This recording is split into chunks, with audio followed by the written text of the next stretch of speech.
Hello and welcome to the Gooner Talk, back again with you guys for another show, for another episode of our transfer news show, joining you every single morning at 8 a.m. UK time. I hope you're doing good. I hope you're doing well. Let's join the people in the chat box, see who's joined us. Kaiser, Stevie, Matt G, Paul. We've got Big O, we've got Jose Manu, we've got Anukrit AV, Wrath of Aries, MFB, Gary Pearson, Kevin, Paul Murphy. We've got Rich Carnu in the chat. Mr. Days, and good morning to the rest of you too. So I can't say good morning to everybody. There are still so many of you. Thank you so many, as always, for tuning in and making this part of your morning routine. Please do drop a like on the video if you haven't done so already. And we'll go through the news as we always do. Bring on the what rolls? The drum rolls. I couldn't work out what that emoji was, Daz. My eyes must be deceiving me. Ridiculous stuff. Good morning to everybody in the chat box. Whose birthday is it? Someone's birthday today? Happy birthday, John. Who's John? Which John? There's lots of Johns. Which John? Come on, someone tell me whose birthday it is. Is it John Mavrudis? I bet it is John Mavrudis in the chat. It is indeed. Good morning to John. Hope you have a fantastic day, mate. Everybody in the chat box be wishing John an absolutely fantastic day. And I hope you enjoy what's to come in 2022, mate. Without further ado, though, let's kick on with today's news. The Arsenal way, of course. Please do go subscribe. There'll be a show at 9:30 a.m. I believe, if my memory doesn't deceive me, just let you know who's going to be on this morning. It's not me, but you still should be tuning in. It's probably going to be Bailey and Chris are going to be joining you at 9:30 a.m. this morning. So make sure you join the boys over on the Arsenal way in just over an hour's time. But our first story, and to be honest, I've got a couple of moans that I've got to do. I've got a couple of moans and then we'll go into the news. First moan, I mean, both moans are justified. First moan, Sadio Mane. Why on earth is this guy not being sent off?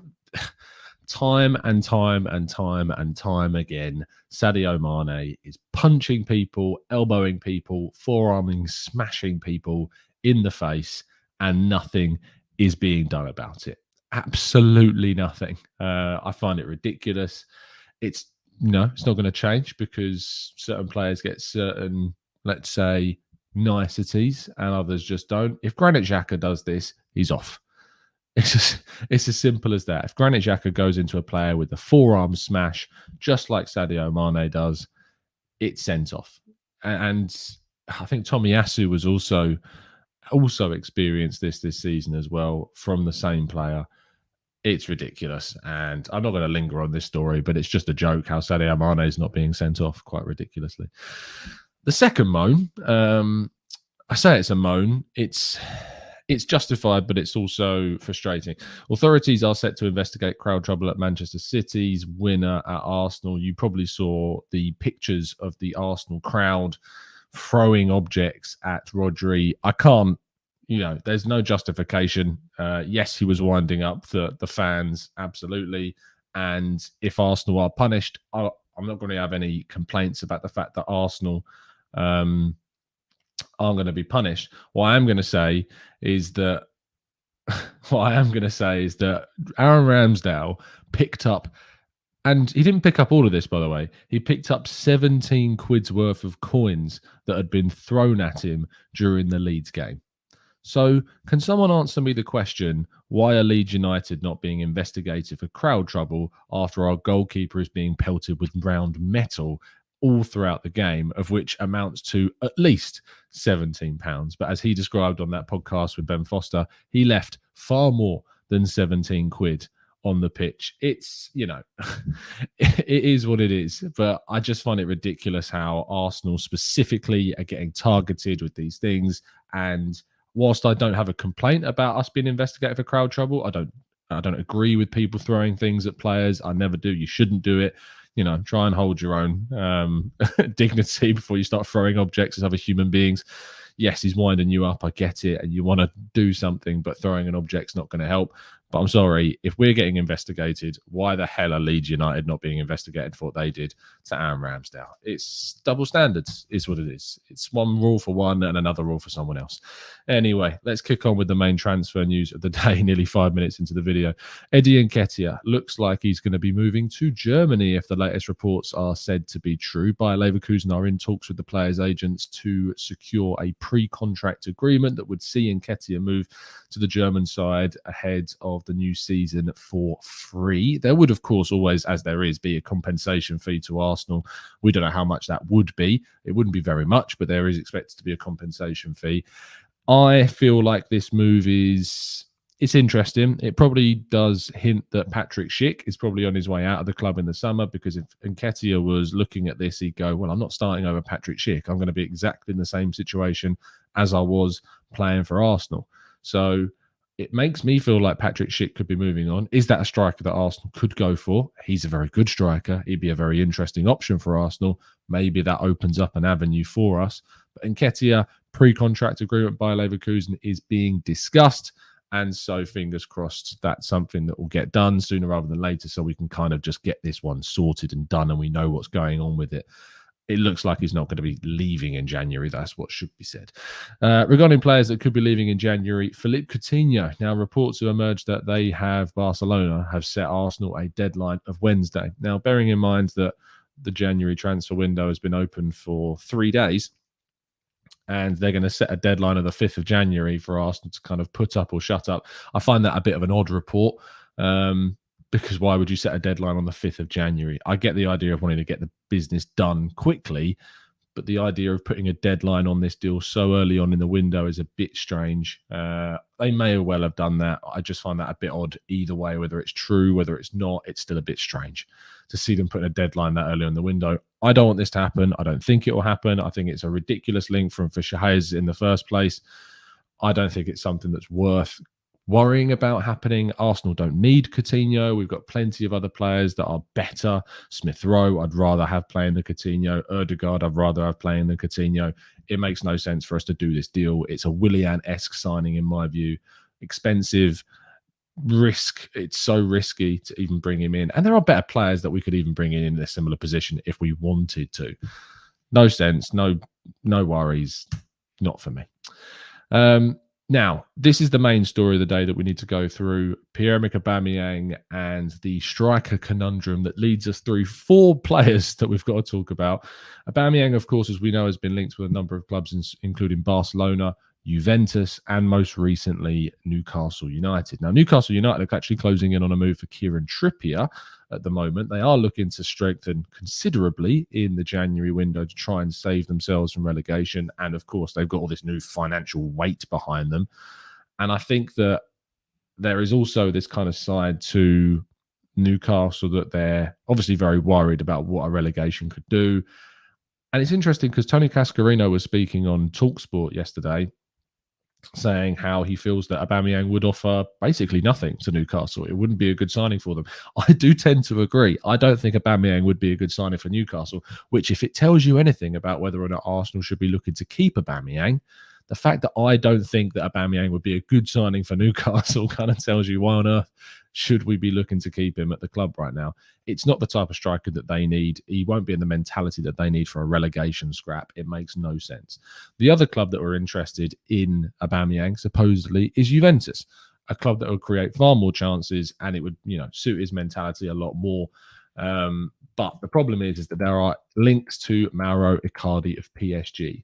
The reason why Juventus are interested in Mauro Icardi of PSG and why they're interested in a striker whatsoever is because Alvaro Morata has now supposedly, according to Goal, agreed an 18-month contract with Barcelona. Yes, Alvaro Morata continues to stun the world by playing for absolutely every single major club on the planet, despite, in my view, not being that good.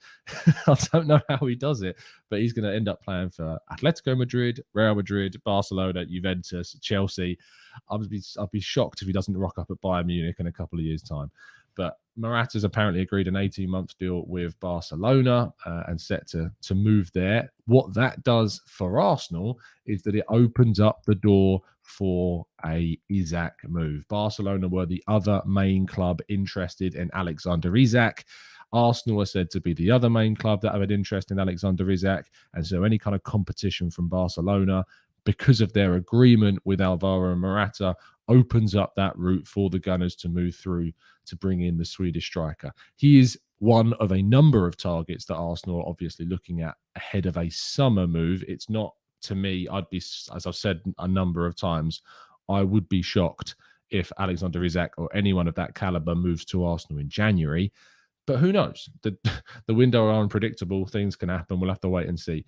But what it does mean is because Barca are looking at a move specifically for Morata, it is unlikely they will be able to afford and therefore go for Alexander Isak as well. But they need to agree a deal with Atletico Madrid, who I think want something in the region of 20 odd million quid to get rid of Morata, who they spent a lot of money on in the first place from, I want to say it was Real Madrid, because he was on loan at Juventus, or he went back to Juventus.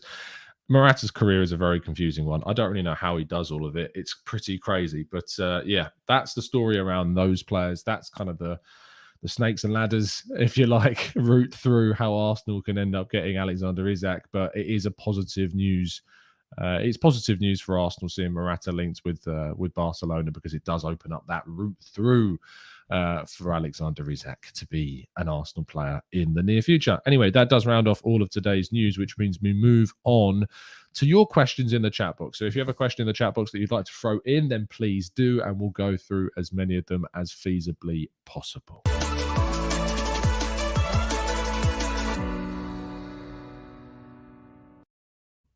Okay, let's jump into the chat box and see what you guys are saying.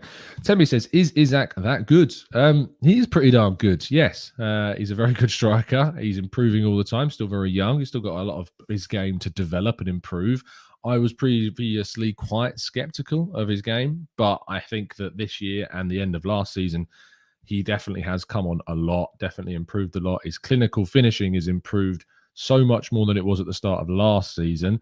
I think his athleticism, his physicality, his height is also something that would certainly appeal to the Gunners. And I think he's one of those strikers with a very high ceiling.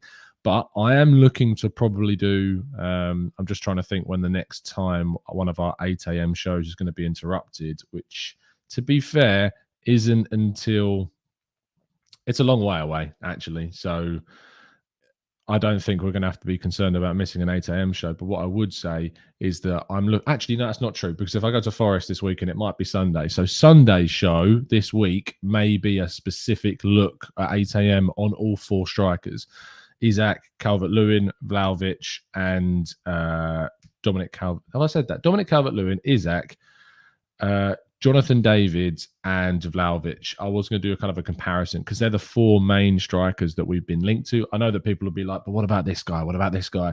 But they are the 4. You've got Jonathan David, you've got Vlahovic and Isak, that the Athletic report Arsenal's 3 main targets, and then you've got the Mirror reporting that Dominic Calvert-Lewin is the other one. So I thought it would be more beneficial for us to look at a comparison between all of them and see how they kind of stack up amongst each other.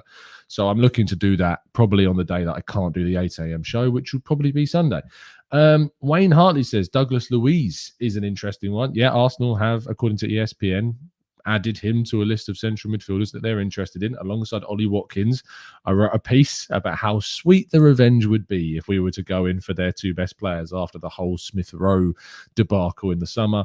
But I do think there are better options out there than Ollie Watkins and Douglas Luiz. I would be fine if we were said to be signing them. I think they are good signings to make, but I do think there are better options out there.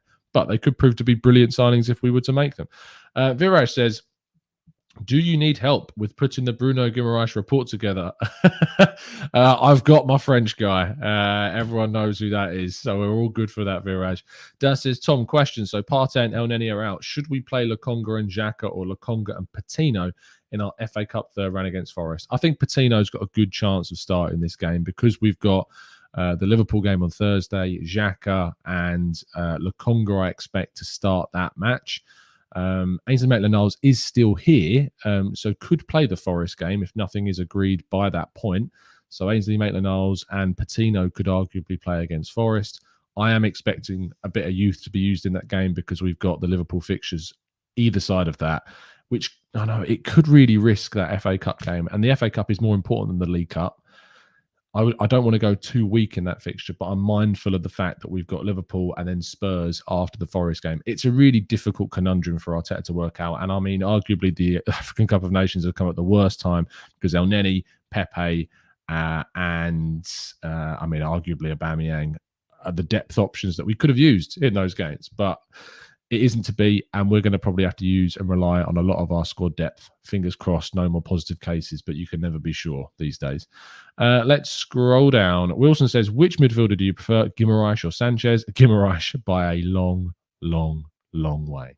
Alfonso Aquarius says we should just get a striker on loan to the end of the season. I agree with you. We should. It's not really a question. It's more of a statement, but I do agree with you. Yosef says, do you think Tuchel will take Aubameyang? They love each other. Chelsea are lacking goals and the Lukaku bombshell. Will that be coined as selling to rivals? In my opinion, it would be great for us. I don't know. Why give Aubameyang the motive to really stick it to Arsenal at Chelsea? I don't know. Maybe that's just me being a little bit paranoid. But there's something about that deal that I wouldn't like. I don't like giving players to Chelsea. I'm not a fan of it. I hate Chelsea. Only second to Spurs. They're a horrible, horrible club. And I just don't think that giving them Aubameyang is a good idea. Is my kind of view on that one. Jabu says, what would you make, or rather, what would make you happy? I can't read this morning. What would make you happier? Matthias Svanberg on a permanent now or Genie? A Svanberg, absolutely Svanberg, than a 31-year-old Genie Wijnaldum. Take Svanberg all day long, mate.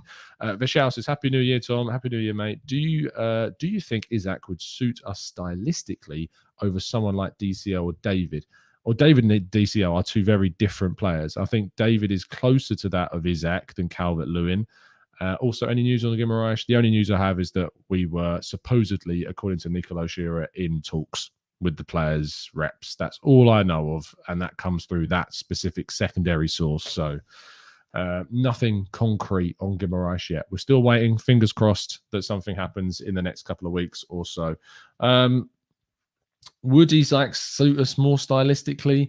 Look, they've all got their benefits. They've all got their styles. They've all got their pluses. They've all got their negatives. And I think when we do a full comparison of those players, it will give us a better idea maybe of who is better suited to Arsenal. And again, Jack, I think when we do that show on Sunday, it will most likely be on Sunday, we'll have a better idea of who is better suited to Arsenal. Drew says, if Lyon have established a price tag of £35 million on Guimaraes, I feel we should swoop in and get him by this month because other major clubs are going to be sniffing around. Absolutely, I agree with you. Tristan says, if we get another centre midfielder, don't you think that would hinder Lokonga's progress? No. And we can't think like that, Tristan, because if we got the opportunity to sign someone better than Lokonga, you do it. We can't be little happy clappy trying to, enable players to come through all the time. We've got to be ruthless. If we want to get back to where we want to be, which is in the Champions League, if you can upgrade, you upgrade. It's as simple as that for me. And I don't know why you wouldn't look to upgrade, to be honest. Let's go to Shale, who says, after Everton, United and Chelsea, United and City's 12th man on Sunday. I'm worried we've missed out on top four and Spurs will pip us. Tell me it's going to be okay. Look, I can't tell you it's going to be okay. I'm as worried as you are about the idea of losing out on top four. The biggest thing for me is talking about missing out on top six. That's always going to be the minimum expectation for this season. We absolutely cannot afford to miss out on top six. Top four, though, would be an amazing, amazing achievement this season, considering it would require us to overperform. It would require us to get to a level that we've not reached in a long, long time, and a level that is not reflective of our squad quality in comparison to the other teams in the league. In my view, we had the fifth best squad. So to get fourth would be an overachievement, and it would be a hell of an achievement to get into top four. But we'll wait and see if that turns out to be the case. But I can't tell you it's going to be okay because football is unpredictable and we don't know what's going to happen. Manu says, did Fabrizio Romano actually say Erdegaard is the most underrated transfer this year? Madison who? Get in. Yeah. Adam says, hi, Tom. I know we're pretty tired of the refereeing conversation, but on a broader perspective, I feel like we always get refereed like we are the away team. Look, again, I am very bored of this refereeing conversation, so I'm just going to say yes. And Daz says, which games does Gabriel miss? I think he just misses the EFL game. I thought it was the FA Cup game, but I'm pretty sure now it is the EFL game. According to Football London, who I was reading through their piece on it this morning, I'm pretty sure it is the EFL game. I thought that for some reason didn't count because it's through a different, like it's a different cut, like it's the organisation that runs the Carabao Cup, which is the EFL, is slightly different, whereas the FA and the Premier League, it's different. But I thought it was that because I swear I remember players being able to play in the EFL Cup in the past and then miss the next league or FA Cup game. I might be wrong, but he will be available for Spurs. So don't worry about that. He will definitely be available for Spurs. Let's go to Aussie Gooner, who says, Tom, is this a hot take or a dead shout? Prime Giroud would have been the perfect striker for our system. Prime Giroud. Perfect? No. Really good? Yes, arguably. I liked Olivier Giroud. I use the word liked because he went to that lot over in West London. But I just think Olivier Giroud was always a player that had the ability to win your games. I think he had different characteristics that we kind of lack. And I think that he was brilliant at linking up play. And he would have been so good at doing that with Saka and Smith Rowe and Ødegaard and Martinelli. He would have been great with them, but we'll never know. We'll never know. Alan says, are you confident to face Liverpool? Yes, I am. I'm always confident now as an Arsenal fan. That's something that Arteta and the coaching staff and this team have given me, is confidence going into as many games as possible now this season, because I do feel like we can beat anyone on our day. And I think we've proven that. Manu says, if you could pick one of Gravenberch, De Ketelaere or Timber or Noah Lang, who would you go for? Gravenberch, without a shadow of a doubt. Absolutely Gravenberch. This kid is special. Half South African says, hey, Tom, dream 3 signings to take us to the next level. Realistically, is that, it's hard, isn't it? Dream signings, you're going to go for some silly players. Realistically, 3 signings that would take us to the next level. Calvert-Lewin, I do still believe to be an absolute top striker. I think his energy, his link-up play is what he would do really well. I think he would take on the Arsenal mantle excellently, and I think he would be the perfect striker for us. But there are others. I mean, if you said we were getting Isak or Jonathan David or Vlahovic, I'd be okay with it. I'd be very happy with it. Okay with signing those players. I'd be happy, very happy with signing those players. But I like DCO a lot, and I think he would certainly add to this team. Guimaraes is the other player at centre midfield. And then the third position is tricky because, I mean, I look at the team and I'm like, we're pretty set for most positions on the pitch. I mean, maybe another centre midfielder. I'd argue say a backup right back, to be honest. So your Lampteys of this world, Matty Cash possibly, like someone that's going to really compete with Tomiyasu. So maybe they're the 3 signings that we need. But I do think we're only 2 signings away from a really, really good starting 11. But we'll wait and see. Asmarom says, Tom, which one is better suited to the Arsenal midfield core, Guimaraes or Svanberg? Plus, do you think Isak is better for centre forward since he played with Ødegaard before? To be fair, Ødegaard did play on the right of Isak, so it was slightly different then. But it's a good point. They did play together, did play well together. Maybe that's something that could go in Arsenal's favour. But Guimaraes, I think, is absolutely perfect for what we want to do. I think he's great. I think he's direct. His passing's brilliant. His progression of the ball is really good. He's always forward thinking. I would go for Guimaraes over him. Absolutely. Let's go to Asensio. Yeah, Szoboszlai. I could have said absolutely, but yeah, Szoboszlai. Always Szoboszlai. Any news on the Ruben Neves link? No, Alfonso. He looks like he's going to be staying at Wolves. So there you go. Number one lover says, Tom, what about Amin Gouiri or Gouiri? Seems like an Arsenal signing. Don't know loads about him. I know that a lot of people are very keen on him. I do think there are better options, though. And I say that as someone who's not seen loads of him. But when you start to build a picture up and you cover so many players, you kind of get your tiers of players. And just from kind of what you speak of and what you listen to and what you hear, I don't put him in the same bracket as some of the strikers we've been linked with yet. But he has got the potential to possibly be there one day. So maybe you should preemptively strike and sign him early.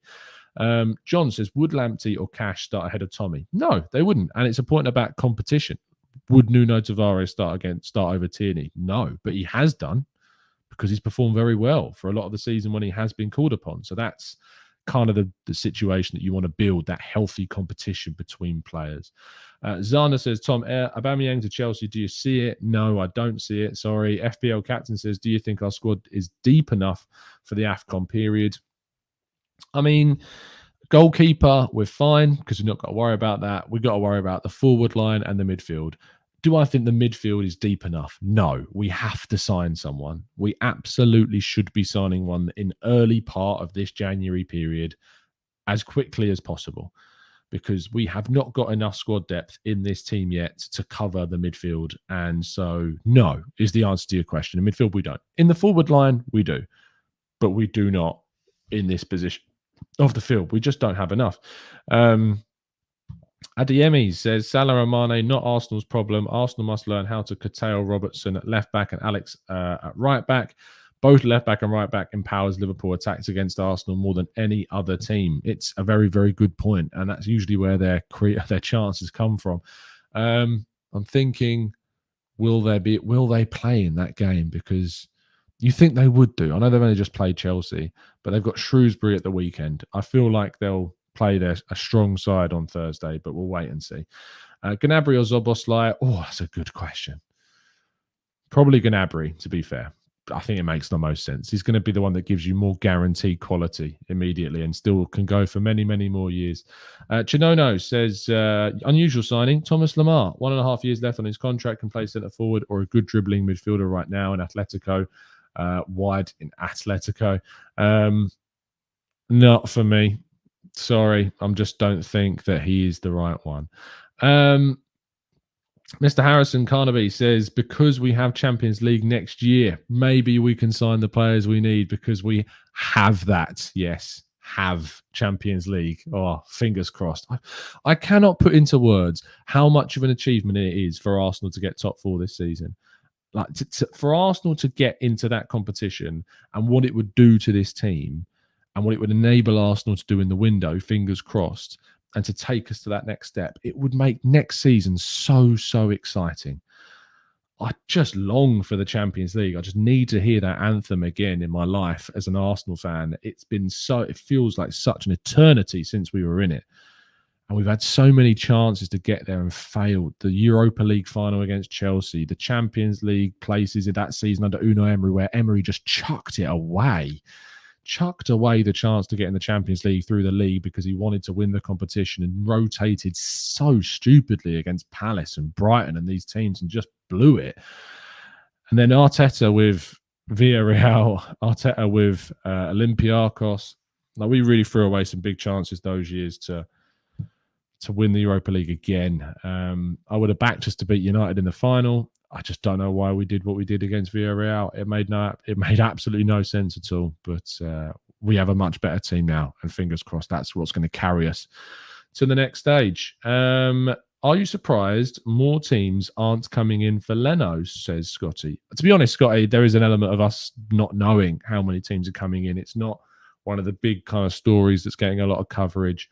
I think Arsenal have pretty much said, though, that he's here until the summer and he's not going to be sold in January because if Ramsdale gets injured, we are going to need him. So I don't think they're going to look to sell him until the summer. Even then, I think he's got a year or 2 years left on his deal. So I think that they'll be able to sell him in the summer if he wants to leave for a decent fee. No Sleep says, I hope Arsenal don't give Roma a buy option and Maitland-Niles. Watch Mourinho turn him into prime Kante. I mean, it's not gone amazingly well for Mourinho at Roma. I don't think he would necessarily turn him into prime Kante. Even Abraham's been okay, but he's not been brilliant for Roma. He's been very decent. But I don't think Mourinho has it in him anymore to convert players into brilliant players. I think he just gets what he can from the players that are around him. I don't rate him as a coach anymore, and I think his time in the sun is done and finished.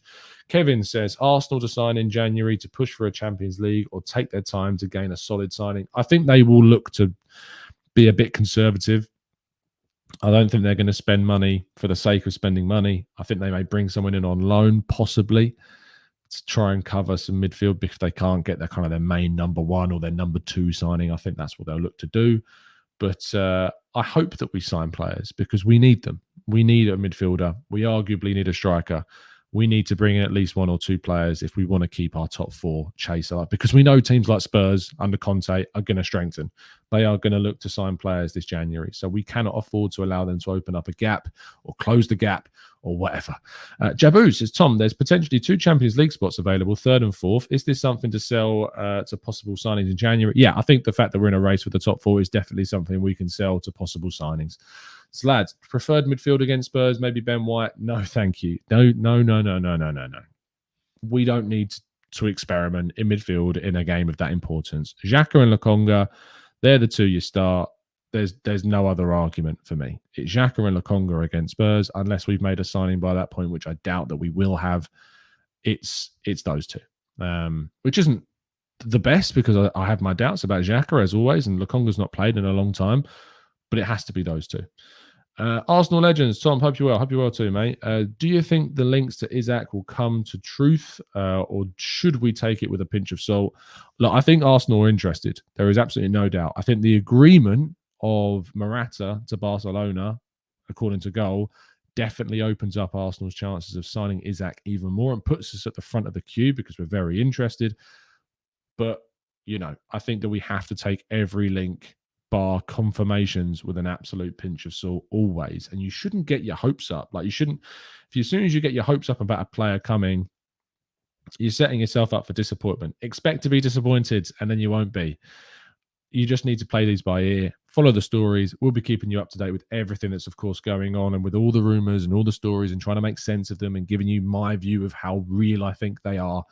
I think Arsenal are interested in Isak. That's everything. Everything that you hear gives you that impression, but it does not mean that we're going to be getting him. It just means that the club are seeing him as a number of options that they could look to sign. I know it's frustrating not getting clarification. That's just the way that football is. It's just the way that it goes, unfortunately. But fingers crossed Arsenal are going to get in a striker. We know that they're going to sign a striker in the next 8 months. That's pretty much a given. It's probably one of the few guarantees we can give you, is that they're going to look to sign a striker in the next 8 to 9 months. Fingers crossed they get the right one, because that's the most important thing. Don't be excited, says Tom. No, I think you've got reason to be very, very, I think you've got reason to be excited about the potential for us to sign a really good player, but don't get your hopes up on anyone specific, because you're going to get let down 9 times out of 10. The likelihood of us getting the exact player that you want, as I've learned with Szoboszlai, you're setting yourself up for disappointment. So just chill. Just chill on all of it. Anyway, I'm looking forward to bringing you some more content. There could be another show today before the evening. I've managed to lock in with Shaheen and Lev, fingers crossed, for the Arsenal Lounge. It's an earlier recording at 6 o'clock tonight. So I'm looking forward to joining Lev at 6 and Mo. So do tune in to the Arsenal Lounge tonight at 6. There'll be more moaning about decisions. There'll be more positivity about our performances. And also, I look forward to hopefully bringing you a chat with Clive, because I keep knocking on Clive's door. And he's probably watching, because he loves these morning shows. I'm going to wear him down, and we're going to get him on, and we're going to do a whole show chatting about all of the transfer targets that we had. We're going to go through Isak and Vlahovic and Calvert-Lewin and Bruno Guimaraes and his favourite player in the world, Sergino Dest. We're going to go through as many transfer targets that Arsenal have as possible, discuss them and talk about them, and give our feelings on each one and whether or not we would like to sign them. So that's what I want to do. Zana says Harry Clark is joining Hibernian. Is that true? Thanks for the breaking news if that's the case. Let's have a look. Is Harry Clark joining Hibernian? Arsenal defender Harry Clark, who has spent the first half of the 2021-22 season alone at Ross County, will join Hibernian for the rest of the season. Thank you, Zander, for pointing that out to me. Did not see that. So some really positive news. That's a bit of a step up, I think. Let's have a look. Scottish Premiership table. Hibs are currently 5th in the league. Ross County were 10th. I think that's a really good step up for the last. That proves kind of how well he's doing for Ross County. And now he's making that next step up. So good news for him. Is it a permanent deal? Is it a permanent deal? It says for the rest of the season. So it doesn't look like a permanent deal from the looks of things. But close. To be fair, this person says Hibs close to buying Harry Clark linked. Oh no. Harry Clark set to join Hibs and cut short Ross County loan deal. Let's have a look. It was reported by the Scottish Sun, although it isn't confirmed whether this move will be a loan or a permanent switch. Okay, so we're still waiting for confirmation on whether or not it's permanent. But I mean, if it's permanent, Manu, do we need to tweet Clive? I mean, let's, I know the TGT minions that we can go out and tweet him, but I would say, Jill, it's not a Drew situation. I know that worked with Drew, but it's not a Drew situation, but we'll wait. But in regards to Harry Clark, he's out of contract in the summer, says Zander. You see, this is why I have such good people in my chat box and such good members, because they know their stuff. But hopefully we can get a good deal in that case. I doubt it'd be very much. We let McGuinness go for nothing, so maybe we'll end up letting Harry Clark go. But he's had a very good 6 months, so maybe we can get something for him. There we go. Now, Zander, all you need to do is tell us that we're signing Calvert-Lewin and we have a happy day. Thank you so much, guys, for tuning in, as always. I hope you have a fantastic day. Hopefully it won't be the last you see of me today. If it is, though, obviously I'll join you tomorrow morning again at 8 a.m. to give you the next update regarding all the latest Arsenal transfer news, and we can discuss it. Do drop a like on the video before you go. If you haven't done so already, it takes you a second to do. Really gives us support and helps the channel. And we also hit 20,000 followers on Twitter, which is great. So thank you for everyone that does follow us over on the plagued website that Twitter is. And you can follow us at the Gooner Talk TV, and you can follow myself at Tom Cantor Media, and you keep up to date with all of my written work at football.london. I will see you very, very soon. And as always, up the Arsenal.